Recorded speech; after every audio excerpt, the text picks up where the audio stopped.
Yep. What I like about going to the theatre and watching a play is the fact that it's a communal experience. You've got a lot of people in one space who laugh together or cry together, and it's just nice to be sharing something. And you know, you've got a whole bunch of individuals that come in, and then they become, in essence, one audience. And you can kind of feel the audience is different on different nights, and it almost has its own personality. And the fact that it's live obviously gives it a great sense of excitement, because basically things could go wrong. Which I have to say, one of my favourite theatrical experiences was when a friend was in a play, and he reached a certain point and he realised that he was saying the wrong lines, and he just walked to the side of the stage and just went, "Line!" And everybody knew, and it was actually the most exciting bit of the production, because for a moment everybody their attention was right there. So if you ever forget your lines, ask for them in a very commanding way.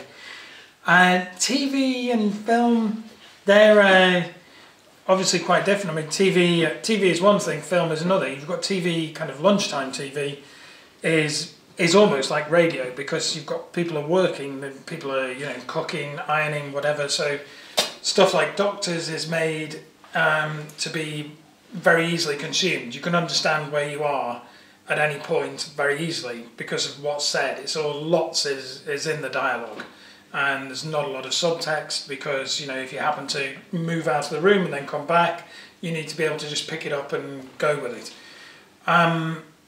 Which can, it's a different style to the kind of primetime drama, where there's a lot more in the subtext. The scene isn't always about what it appears to be about, which makes it much more interesting. We're trying to work out what's going on for the character and trying to work out what they're thinking, rather than being told in the dialogue exactly what they're thinking.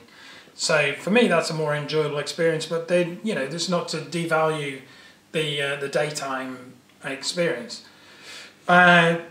Radio, I have to say, for me personally, radio doesn't work, because the acting for me, I can't bear, because it's always so projected, so overstated.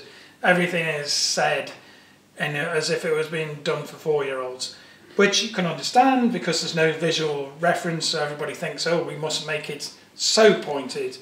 And actually, we're not all stupid when we're listening to the radio, and you could make it much more subtle.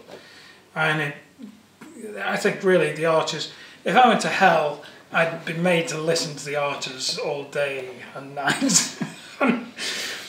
So what can I say? Radio, I'm not very keen on. If anybody was thinking about writing a radio play, I think the best advice would be not to write a radio play.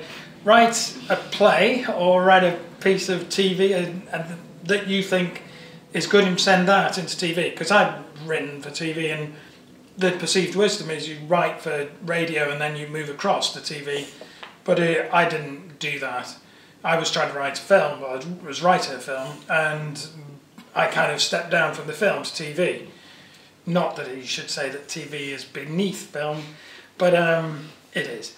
So TV is perceived as a step up from radio, but you don't have to do radio first. If you want to write, pick the medium that you enjoy. If you enjoy radio, write radio. If you enjoy theatre, write theatre. And if you enjoy film and TV, you can guess what I'm going to say, write film and TV. Writing a good film script is a good way for people to just read and see whether you're a good writer or not, whether it's going to get made or not. Probably won't get made, but if you do a good job, you might get to work on something else.